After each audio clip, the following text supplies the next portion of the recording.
Recently, I started taking a Constitution class with my friend Steve.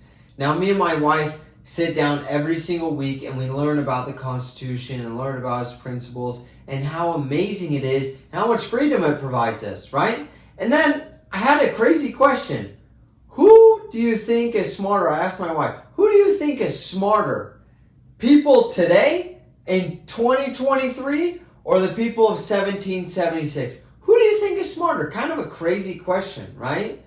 And we started debating, and we're like, well, today we have iPhones and we have computers and we have airplanes and cars and all this crazy stuff, right? So how on earth could they be smarter than us, right? Because we have so much more technology. Is that what makes a society smart? Well, I started thinking of it in a little bit different light. Do you remember in 7 Habits, if you've read the book, how he breaks it down into kind of 3 categories of people? Either one, you're dependent, right? You're dependent on other people to provide you food and provide you water and provide you shelter and a job and those kinds of things, right? Number 2, the second stage up is independent. I don't need other people. I don't need other things. I can provide for myself. I can go out there, build my own house. I can go out there and build my own things. I can go out there, provide for my own family. I don't need the government providing for me, right? And then the third stage, I thought that was the final stage, but the third stage is interdependence. That's where I'm independent and you're independent and we get together and we build something great, right?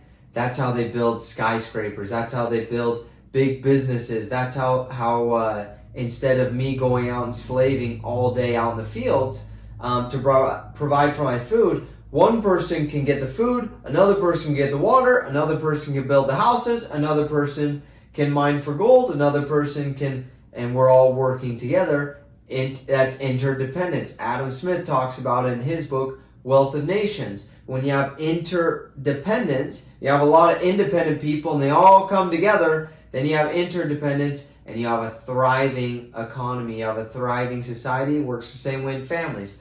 Well, I started looking at it from that angle. And I said, what percentage of people in 1776 are dependent? What percent are independent? And what percent are interdependent? And so I started thinking, okay, well, I think that probably if I'm dependent, I'm probably not going to survive that much, right? Because back in the day, even when there was a king, like he wasn't giving out free money and free food. Like you had to fend for yourself, and so you had to grow your crops. You had to go and provide for your own shelter.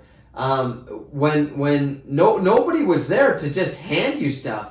So I'm guessing, I'm talking about adults here, right? Not kids. I'm guessing probably 5% would be dependent if I'm just guessing and things that I've read about. Because you couldn't be dependent. You die, right? Then I'm guessing probably 90% of people were independent, right?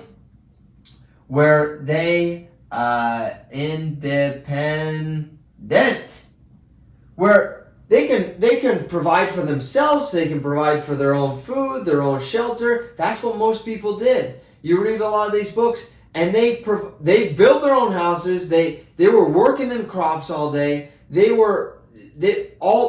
Most of it was working on their own crops because they needed to live, right? This hunter-gatherer type of society. A lot of people are independent, but as we know, just from history, not that many people were independent. I'm guessing, this is just a guess, but I'm guessing that we have about interdependent, probably 5% of people. Now, I think that the reason these people weren't able to thrive is because they didn't have freedom. Now, kind of, is it a coincidence that I picked this year? No, it's not. Because that's when we declared our independence from Britain and about 7 to 9 years later, we created our own constitution, and that created freedom in America, and it started spreading throughout the country of this idea of freedom, right? Of interdependence. We can now work with one another. We don't have somebody telling us what to do, holding us down. Now we can work together, right? Well, these people existed back then, but those people were put down. They couldn't thrive. They couldn't survive.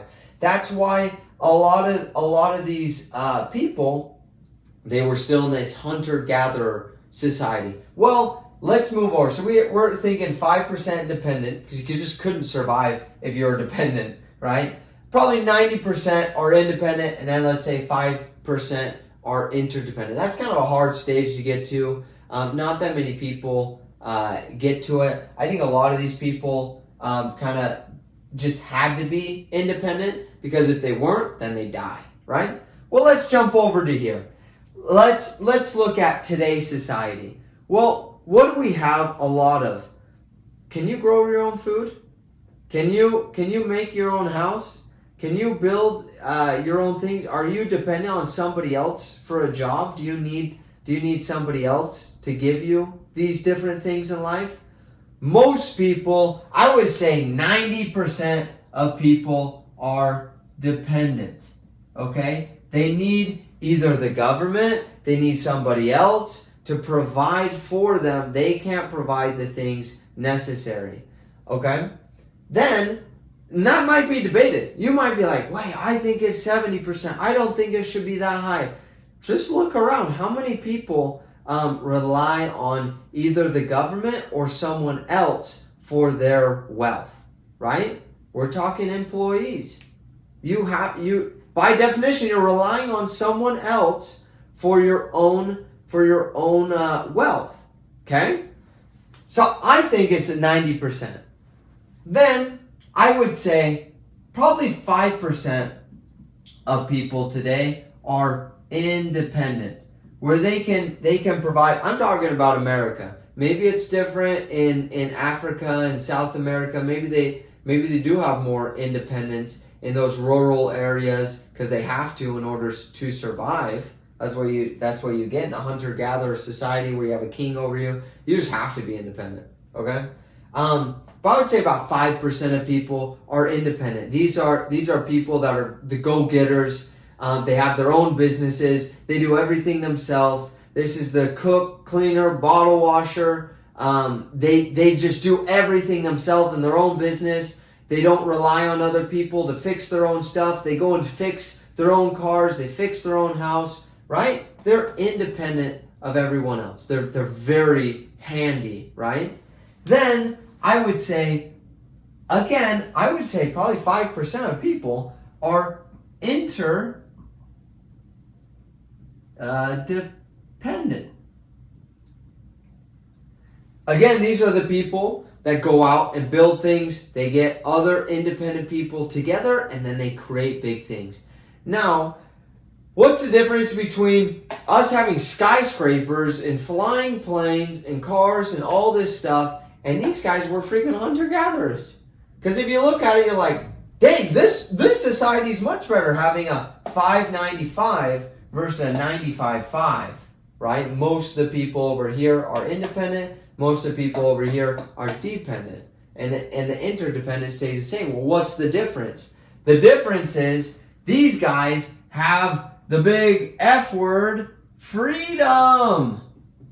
You know, like in Braveheart, where he's like, freedom. These guys actually have that in order to go and build crazy, amazing things, right? This is amazing. But there's a big caveat. Like, I don't know who said it. Somebody famous once said, with great freedom comes great responsibility, or something like, with great power comes great responsibility. There comes a lot of responsibility with this, because let's say over here everybody has to provide their own food. And so they're independent. They know how to do it themselves. They're really good with their hands. Everybody's working all the time. These guys are extremely hard workers. Independent people are extremely hard. Interdependent are extremely hard. Dependent, they don't work that much. Okay? They're dependent on other people. Now, with let's say over in this model, with freedom, somebody goes ahead and says, I can make food for 1 million people or 1 billion people, and it barely costs anything. Barely costs anything. You don't have to make it yourself. You just have to give me a little bit of money, and I'll give you your food. And people are like, oh, dang, I don't have to make my own food? Great. Well, I become a little dependent on you for my food. And then somebody says, I can build houses for extremely cheap. Oh, great. Yeah, build this for me. I can get you a TV for really cheap. I can get you all these different things. These interdependent people go out and create things. The creators go out and make all these crazy good things. But then, if you're not careful, it's very easy to go from independence to dependence. Now I'm relying on these people. How many of you, if the grocery stores, you might disagree with me on this, right? You might be disagreeing with me up to this point that I'm comparing employees to being dependent.